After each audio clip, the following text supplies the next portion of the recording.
I believe then we're on page 113 and after the break. Correct. In that fair realm. In this passage, interestingly, I was just reviewing it again, what we read before. Or what we read previously. Yeah. Yes. And here, what he says is a very important message to all those who have some spiritual experiences. And he says that we are basically stuck with them because we are attracted to that delight which they generate, and we forget to aspire for the higher truth. And on some level of achievement or experience, we become familiar with, and we kind of stop growing. This is something unexpected, because I was always looking for this explanation and never found it anywhere, only here. So if we read it again, Yes. he says, why don't you read it for us? Yeah, here, this passage, but rarely burns the flame, nor burns for long when we open up. The joy it calls from those diviner heights brings brief, magnificent reminiscences and high, splendid glimpses of interpreting thought. So there's some kind of charging with thinking. We become philosophers, we become thinkers. We enjoy the status of understanding, of comprehension, but not the outer vision and delight. So it's not the outer, it's just in between, on the way. A veil is kept, something is still held back, lest captives of the beauty and the joy our souls forget to the highest to aspire. So it's like a temptation, some kind of, for us to be stuck at some level of delight or some level of understanding. So the clarity of thought itself becomes an obstacle to move forward. Well, interestingly, last evening, when doing the synthesis of yoga with Ranganathan, I asked him a question about what about people who have experiences at a very young age, or they have an experience that leads them into the yoga? Where does that come from? And he very simply said, it's from your past life. That's the only way it can come. Most interesting. So we have these experiences that are given to us, and then they go behind a veil. A veil is kept. Something is still held back. Interesting. Because if it wasn't held back, we would become captives of the beauty and the joy of those experiences. They would dominate our life in such a way. And we would forget then to aspire to the highest. So beautiful. Now, we'll begin with the next passage. In that fair, subtle realm, behind our own, the form is all, and physical gods are kings. Well, what do we know about that realm behind our own? We have had some glimpses of it at times, very momentary perhaps, but some glimpses of it. I can remember a Russian Orthodox priest who came to, because my mother was dying, and he came to, he was from Mount Athos. And my uncle says, well, since she doesn't have a chance to survive, why don't we bring this priest, who was a tall man wearing black robe. And he came into the room, and I immediately felt this is a divine being of some sort, maybe a vibhuti or something. because he held in his hand a little bowl of sacred water. And my mother is almost dead at this time. And he takes that sacred water and he throws it in her face 3 times. And she gets up and she says, "Oh, you're all here. I have to go and make dinner for you." And she was perfectly well, went into the kitchen and made dinner for the whole family. And we little boys at the time, 6 years old, I think, and 7 years old, we had to say, "Здравствуйте, отец Афанасий." So that's what we learned. That was my Russian at the time. Okay, so the form is all here in this place, in that subtle realm. And the physical gods are kings. And Mother tells us the gods, most of them do want to help us. And when we invoke them properly and humbly, they can help us. But then he says something interesting. The inspiring light plays in fine boundaries. A faultless beauty comes by nature's grace. And there, liberty is perfection's guarantee. Although the absolute image lacks, the word incarnate, the sheer spiritual ecstasy, all is a miracle of symmetric charm, a fantasy of perfect line and rule. Well, we've talked about the word before, but if someone could read the definition from the lexicon on word, that would be really helpful. It's not very long, but it's extremely important. I believe there are only 2 quotes, and one from the Future Poetry. So he's saying that in this place where liberty is perfection's guarantee, and there's a faultless beauty that comes by nature's grace, the light, the inspiring light, is playing in fine boundaries. And what are those fine boundaries? Well, first of all, we have the absolute image is lacking. The word incarnate is lacking, the sheer spiritual ecstasy, but all is still a miracle of symmetric charm and a fantasy of perfect line and rule. And then we're going to get to this part where he says, there all feel satisfied in themselves and whole, a rich completeness by limit made. Marvel in an utter littleness abounds, an intricate rapture riots in a small space. Each rhythm is kin to its environment. Each line is perfect and inevitable. Each object faultlessly built for charm and use. You can see how easy it would be to be caught in this realm. And of course, many are. We see that the different religions are very much caught in this realm. Somebody can read word for me? I could read. Oh. Okay. Right. Yeah, shall I read? Yeah. Okay. The word is the sound expression of the idea.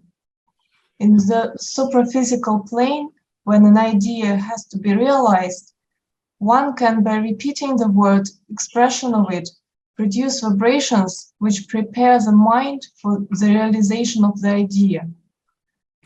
That is the principle of the mantras and of japa.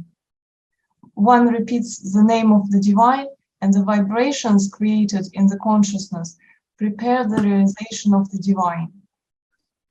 It is the same idea that is expressed in the Bible. God said, "Let there be light," and there was light. It is creation, but it is creation by the word, the Future Poetry. Well, we know also from the Bible, in the beginning was the Word, and the Word was made flesh. Can't be clearer than that, Sri Aurobindo. It's the sound expression of the idea. And in the superphysical plane, when an idea has to be realized, one can, by repeating the word expression of it, produce vibrations which prepare the mind for the realization of the idea. And this is mantra or japa. It's the secret behind all of them. The question is, can we retain the consciousness for more than a minute or two on that word? Whatever word it may be, God, Divine Mother, Sri Aurobindo, you'll see how quickly the consciousness is swayed by other thoughts that are coming in. But if we can hold it even for 2, 3, 4 minutes, something happens. And it's a miracle, really. Try it. So, thank you for reading that. Now, he tells us that when we're in that fantasy, that miracle of symmetric charm, we feel satisfied in ourselves and whole. And of course, that's what the Buddhists and the other forms of religion in India have always felt. It's so beautiful here. Why come back to earth and all its sorrow and all its anger and hostility? And so eventually they just merge into the divine. Where Sri Aurobindo tells us, no, no, no. Take what you have learned and come back to the earth and transform it and yourself. So we'll carry on.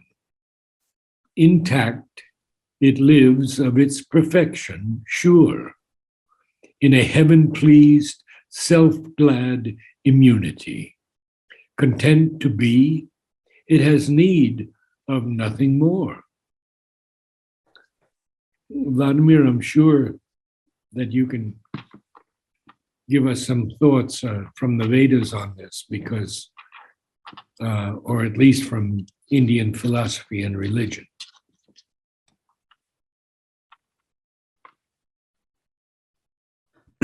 Yes, I was wondering about this word incarnate, all the time incarnate. Yes, as you mentioned, it becomes a flesh, but it is actually the Savitri. Savitri is the word incarnate. It is the mother.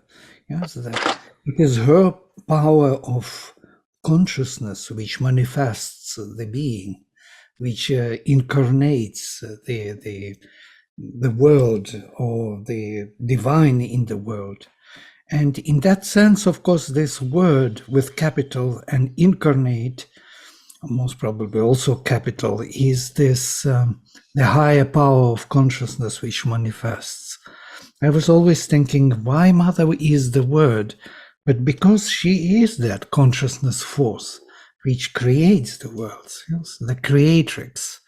And she is the word. Savitri is the daughter of the sun. Mm-hmm. Savitri is Gayatri, that very Savitri, we know. The rhythm of the hymn, the Vedic hymn. That's what my thoughts were about. Wonderful. Thank you. So we'll carry on a little more.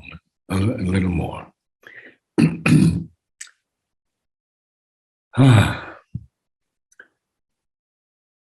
go back to there, all feel satisfied in themselves and whole. A rich completeness is by limit made. Marvel in an utter littleness abounds. An intricate rapture riots in a small space. Each rhythm is kin to its environment. Each line is perfect and inevitable. Each object faultlessly built for charm and use. All is enamored of its own delight. Intact, It lives of its perfection, sure, in a heaven-pleased, self-glad immunity. Content to be, it has need of nothing more.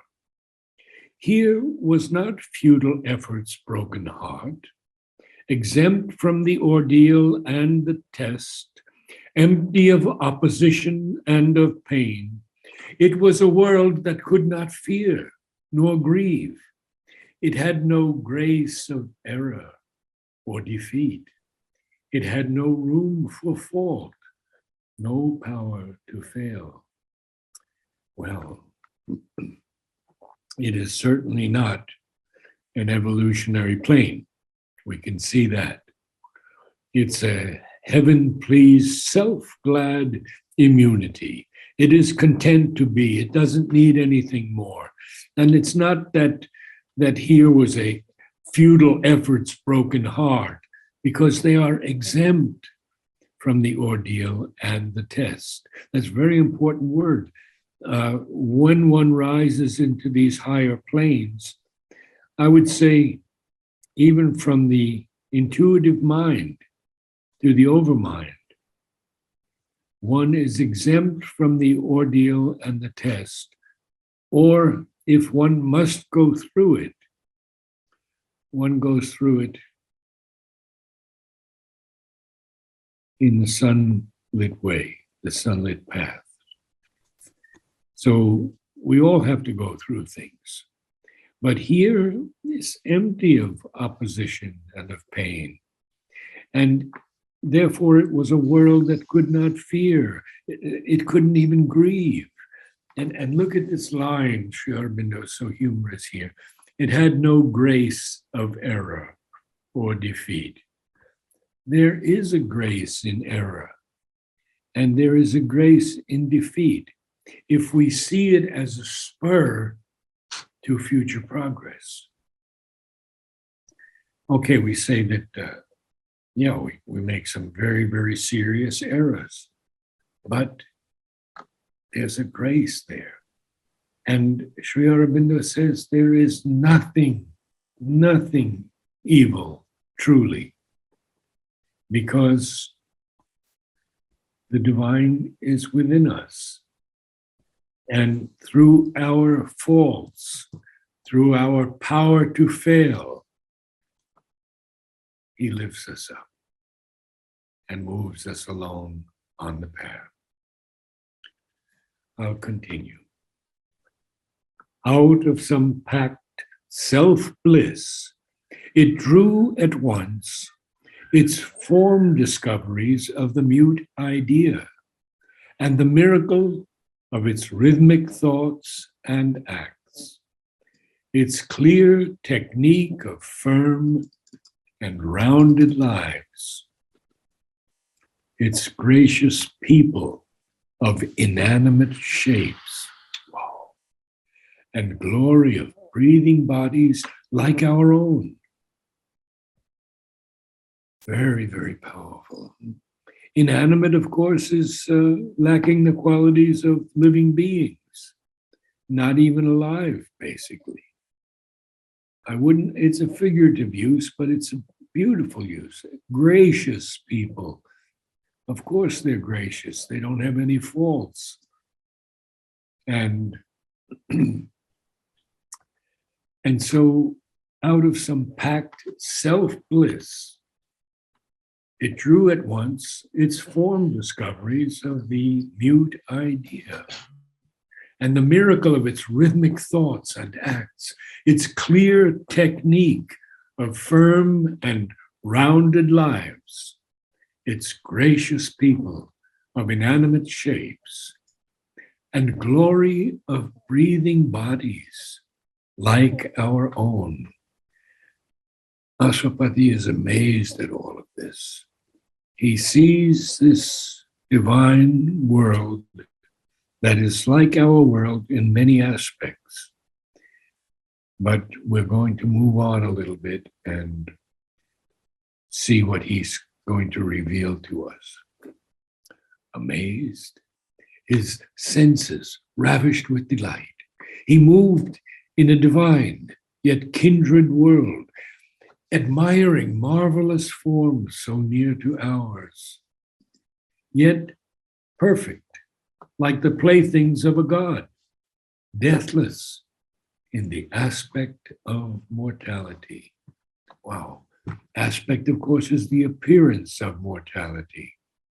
So a kindred world is a group of people having similar or related origins or natures. He sees these people.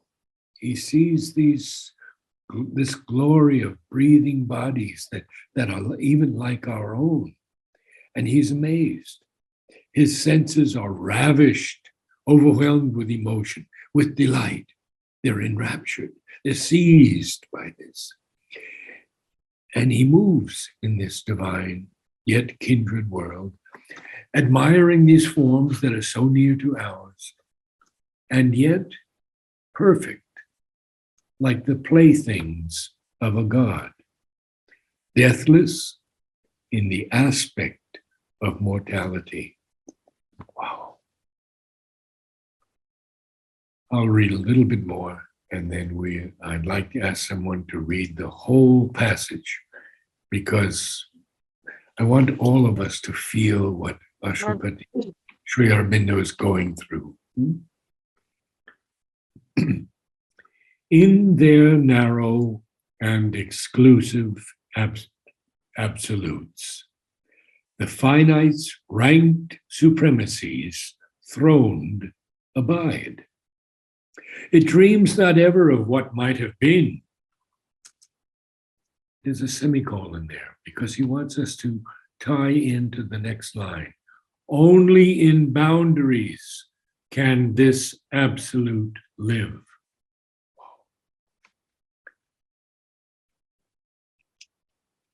In a supremeness bound to its own plan, where all was finished and no widths were left, no space for shadows of the immeasurable, no room for the incalculable's surprise, a captive of its own beauty and ecstasy, in a magic circle, wrought the enchanted might.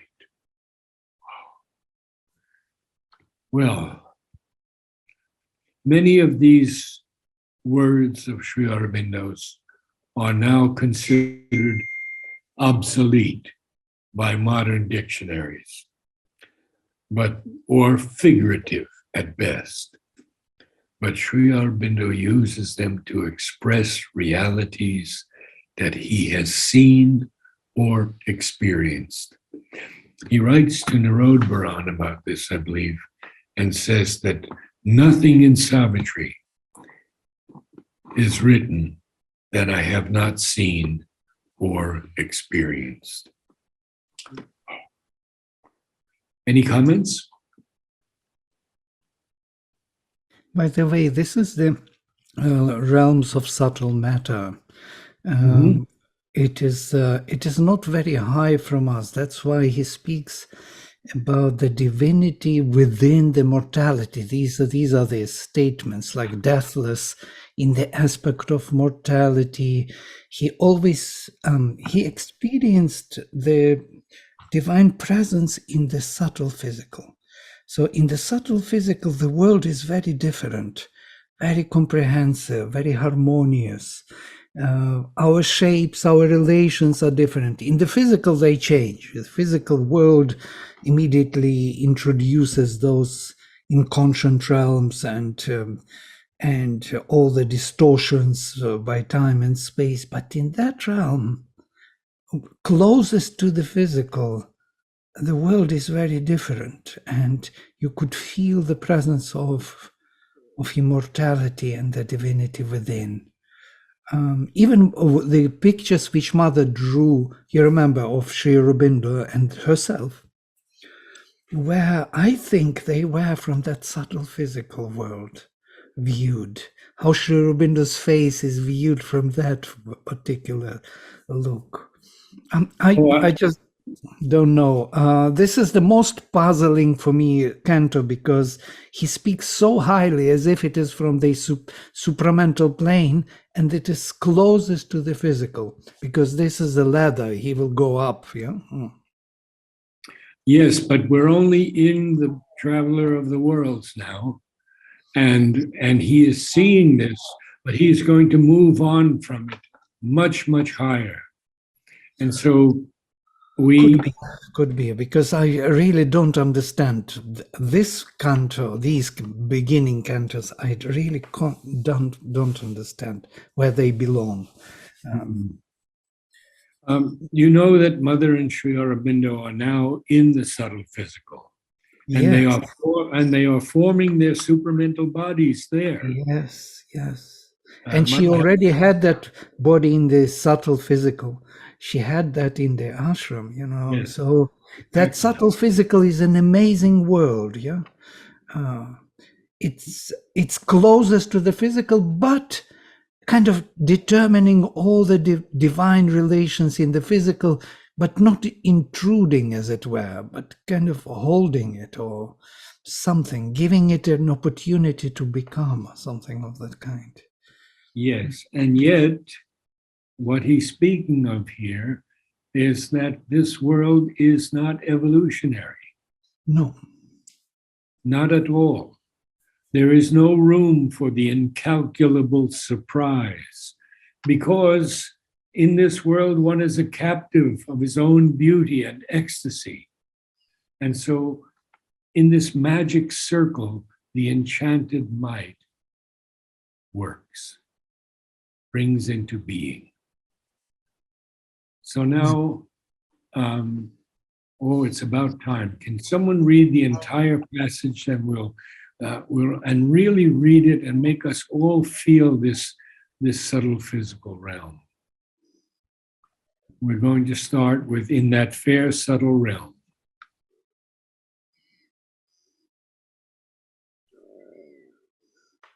Here it is. Okay, I will try to read. Good, wonderful. In that fair, subtle realm behind our own, the form is all. The physical gods are kings. The inspiring light plays in fine boundaries. A faultless beauty comes by nature's grace. Their liberty is perfection's guarantee. Although the absolute image lacks, the word incarnate, the sheer spiritual ecstasy, all is a miracle of symmetric charm, a fantasy of perfect line and rule. They all feel satisfied in themselves and whole. A rich completeness is by limit made. Marvel in an utter littleness abounds, an intricate rapture riots in a small space. Each rhythm is kin to its environment. Each line is perfect and inevitable, each object faultlessly built for charm and use. All is enamored of its own delight. Intact it lives, of its perfection sure, in a heaven-pleased, self-glad immunity. Content to be, it has need of nothing more. Here was not futile effort's broken heart, exempt from the ordeal of the task and the test, empty of opposition and of pain. It was a world that could not fear nor grieve. It had no grace of error or defeat. It had no room for fault, no power to fail.